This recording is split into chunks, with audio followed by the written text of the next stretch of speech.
جی ان کا یہ کہنا ہے کہ یہ لگتا ہے کہ یہ ایک طے شدہ منصوبہ تھا جس کے تحت یہ خط لکھا گیا ہے. ان کا یہ بھی کہنا ہے کہ یہ لگتا ہے کہ یہ تحریک انصاف کے اشارے پر ان ہائی کورٹ کے ججز نے یہ لکھا ہے, سارا معاملہ مشکوک ہے.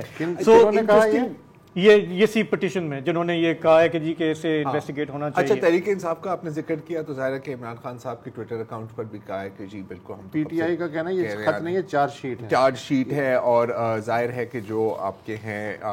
بیرسٹر گوہر علی خان صاحب, انہوں نے بھی کہا ہے کہ تحقیقات ہونی چاہیے. لیکن مطلب مزیدار بات یہ ہے کہ کیا ساری چیزوں کی تحقیقات ہونی چاہیے, کیونکہ جسٹس شوکت عزیز صدیقی کا جو کیس ہے وہ تو 2018 کا ہے نا, اور اس میں انہوں نے جنرل فیض کا نام بھی لیا ہے. چلے